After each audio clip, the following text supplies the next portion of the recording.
দেড় দশক পর ঢাকা ইসলামাবাদ পররাষ্ট্র সচিব পর্যায়ে বৈঠক কিছুক্ষণ পর সরকারের প্রতিনিধি দলের সঙ্গে আলোচনায় বসবেন সফররত মার্কিন দুই উপসহকারী মন্ত্রীও।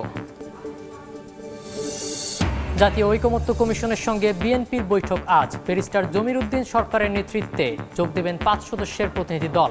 সংস্কার বিষয়ে তুলে ধরবেন দলের পর্যবেক্ষণ। যেই লাইন দিয়ে পানি আসে, পানি মনে করেন দুর্গন্ধ, পানির ভিতরে কেচ্ছার মতন ছোট ছোট লাল পোকা হয়। ওয়াসার পানিতে মিলছে পোকা ময়লা, নগরবাসীর ভোগান্তি চরমে। প্রশাসনের কাছে বারবার ধর্ণা দিয়েও মিলছে না প্রতিকার। ট্যাঙ্ক পরিষ্কার না করায় এমন দশা, দাবি কর্তৃপক্ষের।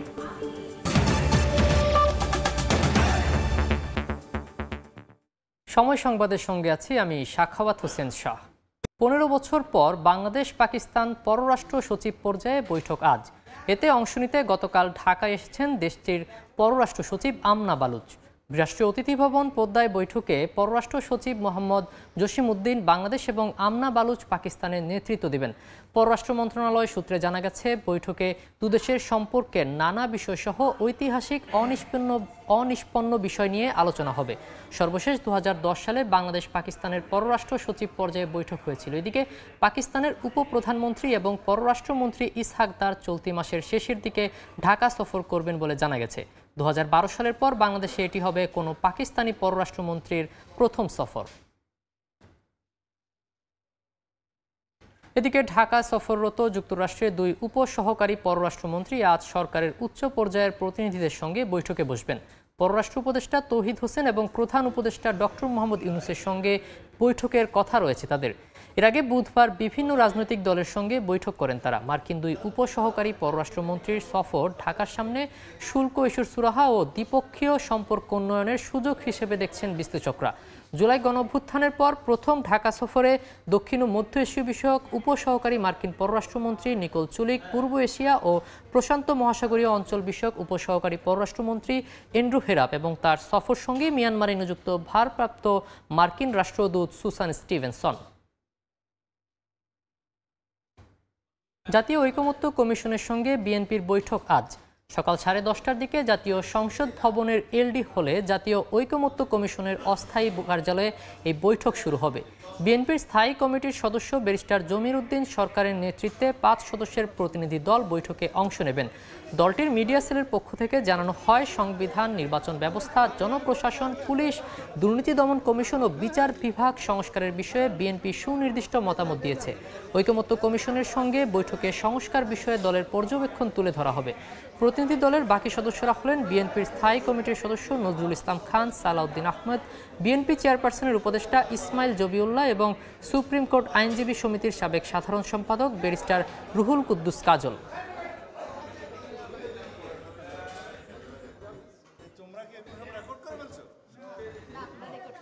এই মুহূর্তে সংসদ ভবনের এলডি হলের সামনে আছেন রিপোর্টার আহমেদ সালেহিন। বিস্তারিত জানতে সরাসরি যাচ্ছি তার কাছে।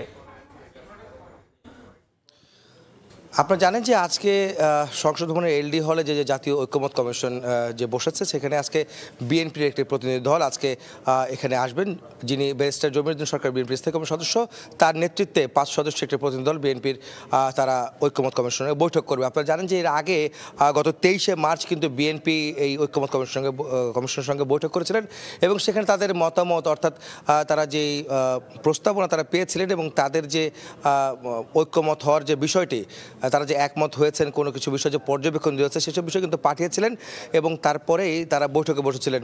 এবং বিএনপি কিন্তু আজকে আবারও বসছেন এবং এই বৈঠকের মাধ্যমে তারা মূলত সামনে সংস্কার যে কার্যক্রম যেটি রয়েছে সেটি চলমান প্রক্রিয়ার মাধ্যমে যে এগিয়ে নিয়ে যাওয়া যায় এবং সামনেকে জুলাই সনদ তৈরি করতে যে সহায়তা বা সহায়ক হবে সেই বিষয়ে কিন্তু বিএনপি বলছে। আমরা এই মুহূর্তে কথা বলতে চাই যে বিএনপির চেয়ারপারসনের প্রেসিং মেম্বার শাহরুল কবির খান, যিনি আসলে আজকে এখানে এসেছেন, এবং তার কাছে জানতে চাইবো যে আজকের বৈঠকে যে বিএনপির যে 5 জন প্রতিনিধি দল আসছেন, তারা আজকে কী ধরনের মতামত এখানে তুলে ধরবেন বা কী ধরনের আলোচনা আজকে ঐকমত্য কমিশনের সঙ্গে হতে পারে, আপনি আমাকে জানাবেন।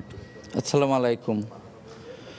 বিএনপির সংস্কার কমিশনের যে কমিটি প্রধান সাবেক স্পিকার, সাবেক ভারপ্রাপ্ত রাষ্ট্রপতি, বিএনপি স্থায়ী কমিটির সদস্য জমিরুদ্দিন সরকারের নেতৃত্বে 5 সদস্য আসতেছেন। ইতিমধ্যে ওনারা রওনা দিয়েছেন, রাস্তায় আছেন কাছাকাছি। আর 23শে মার্চ এসে এই ঐকমত্য কমিশনের কাছে সংস্কার প্রস্তাবনাটা জমা দিয়েছিলেন। আজকে প্রথম বৈঠক হতে যাচ্ছে।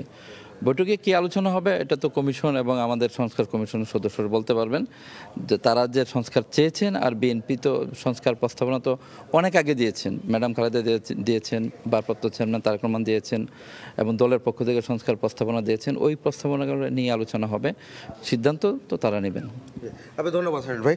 আর সেটা হচ্ছে যে আপনারা শুনছিলেন যে প্রস্তাবনাগুলো বিএনপি দিয়েছে সেগুলো নিয়ে কিন্তু আলোচনা আজকে হবে। আর মূলত জানেন আপনি ঐক্যমত কমিশন কিন্তু 37টি রাজনৈতিক দল ও জোটের কাছে তারা কিন্তু 5টি সংস্কার কমিশনে 166টি গুরুত্বপূর্ণ সুপারিশ সংবলিত ছক আকারে স্প্রেডশিট পাঠিয়েছিল। সেই স্প্রেডশিটের মধ্যেই তারা কিন্তু মতামত তুলে ধরেছেন রাজনৈতিক দলগুলো, এবং তারই প্রেক্ষিতে কিন্তু এই চলমান প্রক্রিয়া চলছে এই ঐক্যমত কমিশনের বৈঠক, যেটি গত 15ই ফেব্রুয়ারি থেকে শুরু হয়েছে, যা চলমান রয়েছে। তো এই ছিল আমার কাছে রাজধানীর সংসদ ভবনের এলডি হলে সামনে জাতীয় ঐক্যমত কমিশনের সঙ্গে বিএনপির সাথে যে বৈঠক তার সবশেষ খবর। সরাসরি যুক্ত ছিলাম সংসদ ভবন এলাকা থেকে। শিক্ষা উপদেষ্টার সঙ্গে বৈঠকে বসছেন 6 দফা দাবিতে আন্দোলনরত পলিটেকনিক ইনস্টিটিউটের শিক্ষার্থীরা। এ সময় সারা দেশে রেল ব্লকেট কর্মসূচি শিথিল থাকবে বলে জানান তারা। শিক্ষা উপদেষ্টার সঙ্গে বৈঠকে 6 দফা সহ অন্যান্য বিষয় নিয়ে চূড়ান্ত সিদ্ধান্ত হবে। তার উপর ভিত্তি করে সারা দেশের পলিটেকনিক ইনস্টিটিউটগুলোতে পরবর্তী কর্মসূচি দেওয়া হবে। এদিকে শিক্ষার্থীদের আন্দোলনের মুখে ঢাকা পলিটেকনিক ইনস্টিটিউটের অধ্যক্ষ মোহাম্মদ মুস্তাফিজুর রহমান খানকে বদলি করা হয়েছে। বুধবার রাতে শিক্ষা মন্ত্রণালয় কারিগরি ও মাদ্রাসা শিক্ষা বিভাগের প্রজ্ঞাপনে বিষয়টি জানানো হয়। মুস্তাফিজুর রহমান খানের স্থানে নিযুক্ত করা হয়েছে উপাধ্যক্ষ সাহেলা পারভিনকে। সময় সংবাদে আরও থাকছে। দক্ষিণের বাণিজ্যে আশা যোগাচ্ছে মোংলা বন্দর। এবার চীনের বিনিয়োগে নতুন সম্ভাবনার হাতছানি। উন্নয়ন প্রকল্প বাস্তবায়ন হলে বাড়বে সক্ষমতা ও আমদানি রপ্তানি।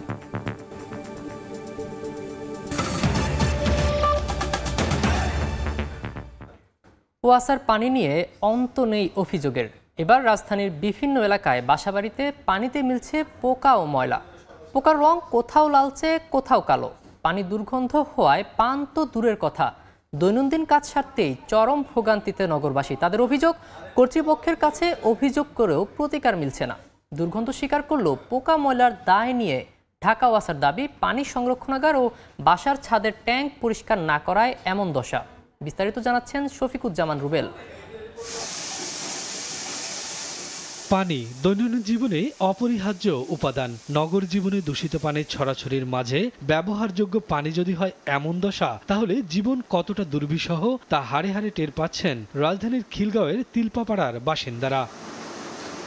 বছরের এই সময় এলেই কয়েক মাস ধরে পানির কল থেকে আসে ছোট ছোট পোকা আর গুড়ি গুড়ি ময়লা। এছাড়া পাল্টে যায় রং, হয় দুর্গন্ধ। কোনো রকম ধোয়া মোছা, রান্না ও গোসলের কাজ সারতে পারলেও খাওয়ার অযোগ্য এসব পানি। যেই লাইন দিয়ে পানি আসে, পানি মনে করেন দুর্গন্ধ, পচা, পানির ভিতরে পোকা। যখন বাচ্চারা গোসল করে তখন দেখলে হচ্ছে যে যাদের অ্যালার্জি আছে, যেমন আমার অ্যালার্জি আছে, আমারও সমস্যা হয়। যেখানে যেখানে আমরা কল টিউবওয়েলে প্রতিটা জায়গায় জায়গায় আপনার পোকা আসে। শুধু খিলগাঁও নয়, এমন অভিযোগ মগবাজার, কল্যাণপুর, বনশ্রী, বাড্ডা, মুগদা, যাত্রাবাড়ি সহ রাজধানীর বিভিন্ন এলাকার বাসিন্দাদের। সরেজমিনে ঘুরে মেলে অভিযোগের সত্যতা। তবে অনেক এলাকায় পোকামাকড় দেখা না গেলেও আসছে দুর্গন্ধযুক্ত ময়লা পানি, যার ব্যবহারে নানা সমস্যার সম্মুখীন হচ্ছেন ব্যবহারকারীরা।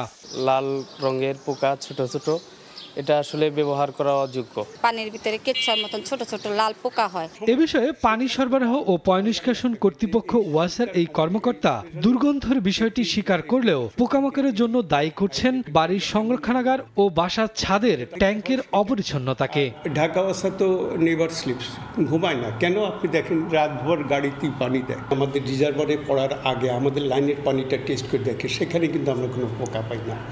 কিন্তু রিজার্ভারে দেখা যায় পোকা থাকে। আন্ডারগ্রাউন্ড বলেন, ওভারগ্রাউন্ড, দুইটাই দেখি আমরা পোকা। স্পেশালি এপ্রিল মাসের দিকে এই ইন্ডাস্ট্রিগুলো তাদের ওয়েস্টগুলো ছাড়ে, সেই জন্য অ্যামোনিয়া হাই হলে এই অ্যামোনিয়াটা আমাদের সরাইতে একটু হয়, কিন্তু হেলথ হ্যাজার্ড না। তবে বেশিরভাগ বাড়িওয়ালা বলছেন পানি সংরক্ষণাগার ও ছাদের ট্যাঙ্ক পরিষ্কার করলেও মিলছে না সুফল।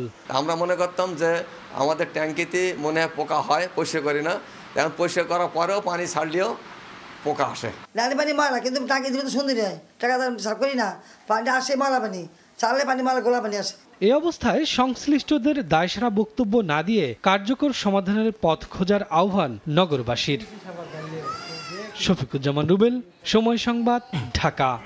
ঐতিহাসিক মুজিবনগর দিবসকে স্মরণ করে রাখতে জাতীয় পতাকা উত্তোলন এবং স্মৃতিসৌধে পুষ্পার্ঘ্য অর্পণ করেন মুক্তিযুদ্ধ বিষয়ক মন্ত্রণালয়ের উপদেষ্টা ফারুক আজম। ভোরে মেহেরপুর জেলা প্রশাসনের আয়োজনে মুজিবনগর আম বাগানে গার্ড অব অনার গ্রহণ করেন তিনি।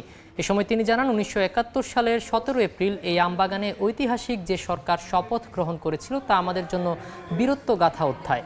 মুক্তিযুদ্ধের স্মৃতি কমপ্লেক্সের উন্নয়নের বিষয়ে তিনি বলেন, এখানে যা কিছু হবে তা ঐতিহাসিক বস্তুনিষ্ঠতার নিরিখেই করা হবে। পরে পুষ্পার্ঘ্য অর্পণ শেষে মুক্তিযুদ্ধের স্মৃতি কমপ্লেক্স এবং আম বাগানের বিভিন্ন স্থান পরিদর্শন করেন তিনি।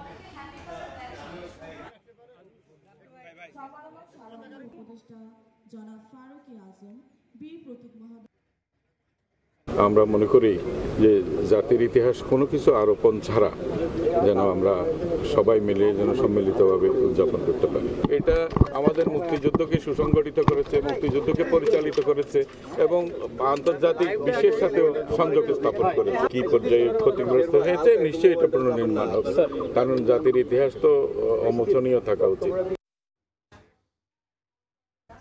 ঢাকায় সফররত যুক্তরাষ্ট্রের 2 উপসহকারী পররাষ্ট্রমন্ত্রী ও সরকারের উচ্চ পর্যায়ের প্রতিনিধিদের বৈঠকের বিষয়ে জানাতে রাষ্ট্রীয় অতিথি ভবন পদ্মায় আছেন সহকর্মী জুম্মান সাদিক জাভরিন। সরাসরি যাচ্ছি তার কাছে।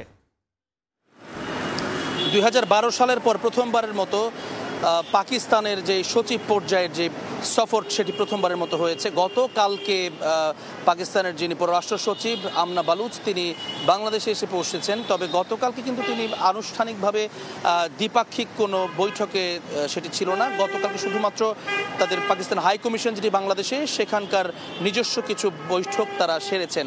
তবে আজকে কিন্তু সকাল 10টায় আমরা অপেক্ষা করছি তাদের জন্যই, যে রাষ্ট্রীয় অতিথি ভবন পদ্মা এখানে তাদের আসবার কথা রয়েছে এবং এখানে সচিব পর্যায়ের যে এফওসি যে বৈঠকটি হবার কথা সেটি আজকে 10টায় নির্ধারিত সময় ছিল।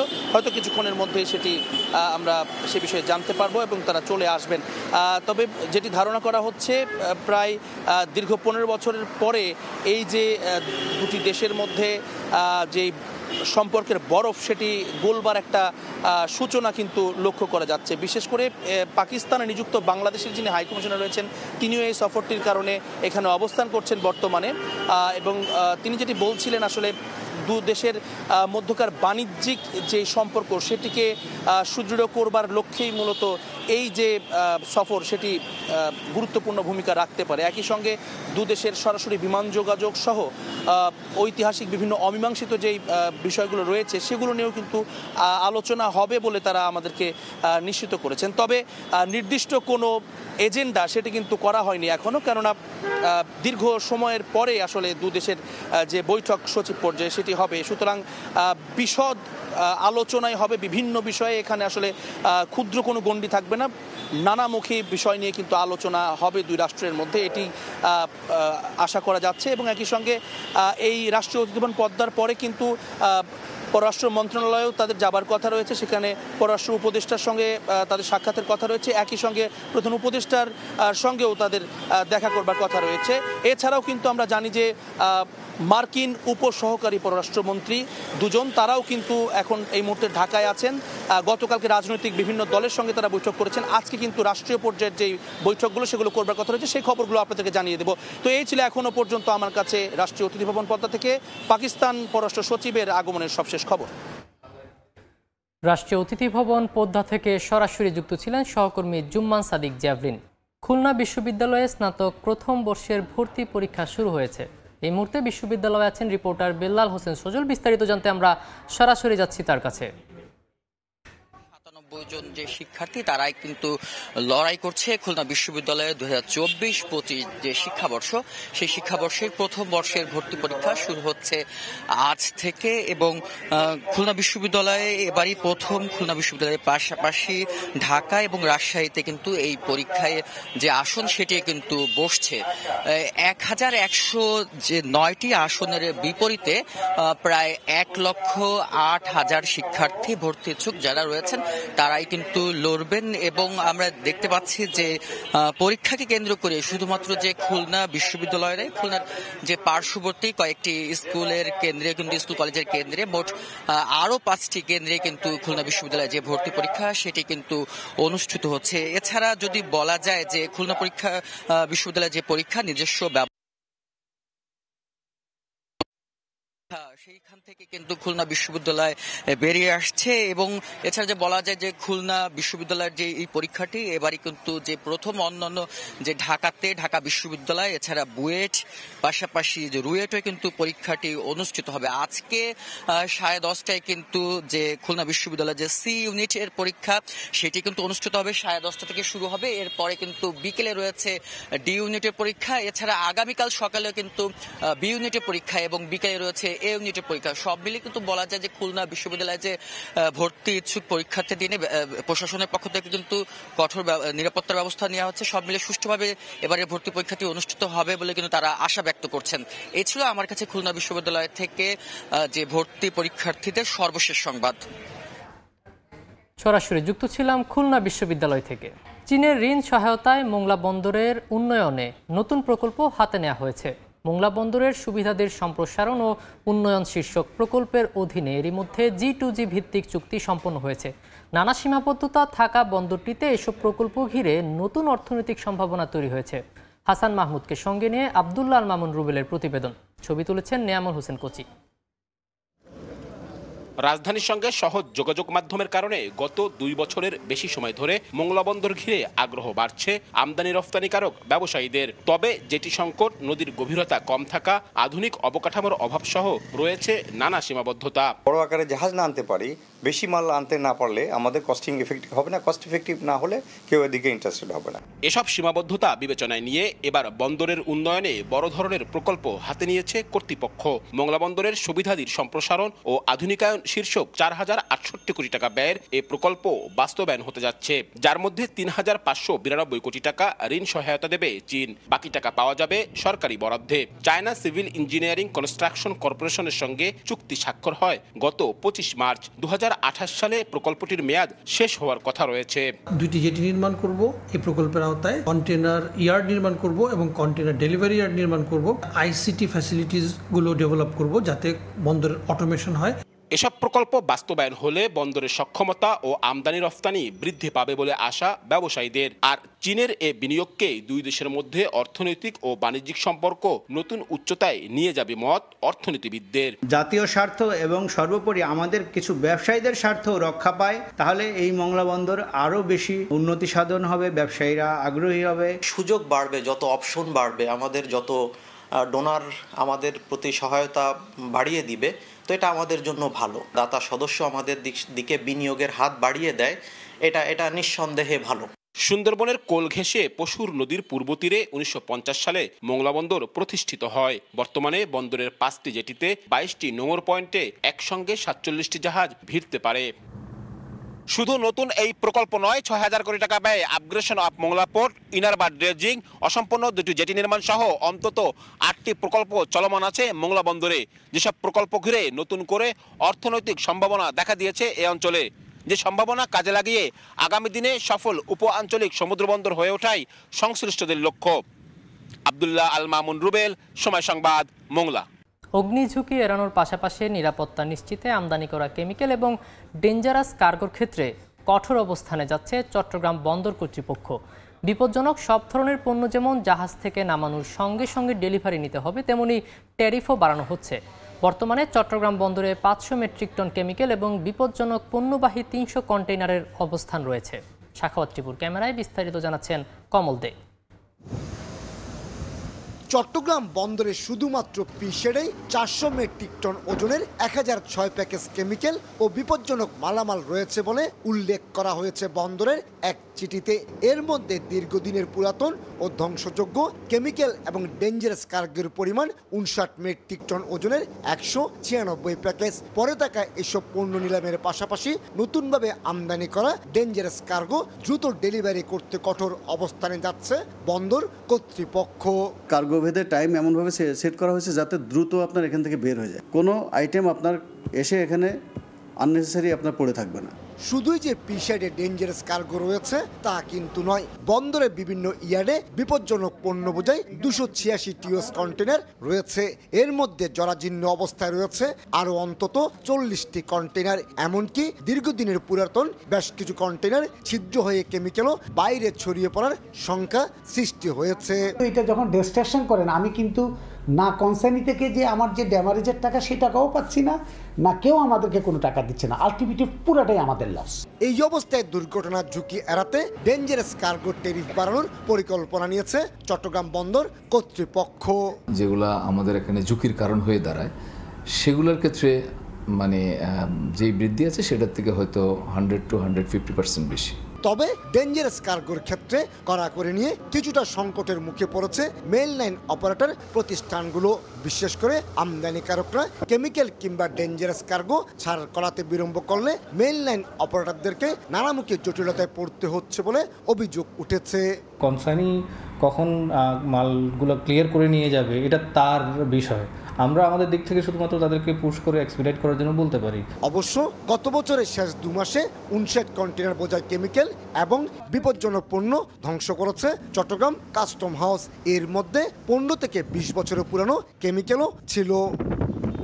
দুর্ঘটনার পাশাপাশি অগ্নি ঝুঁকি এড়াতে বন্দরের ইয়ার্ডে এ ধরনের কেমিক্যালবাহী কন্টেনার কিংবা ডেঞ্জারাস কার্গো রাখার পক্ষপাতী নয় কর্তৃপক্ষ। আর তাই আমদানি হওয়া এই ধরনের ডেঞ্জারাস কার্গো কেমিক্যাল দ্রুত খালাসের সিদ্ধান্ত জানিয়ে দিয়েছে বন্দর কর্তৃপক্ষ। চট্টগ্রাম বন্দর থেকে কমল দে, সময় সংবাদ।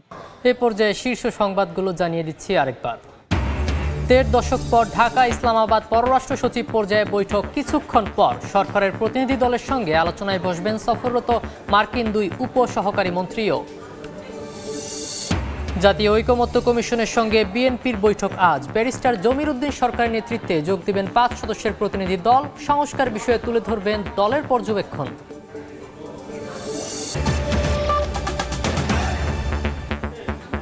এই ছিল সময় সংবাদে, সঙ্গেই থাকুন সময়ের।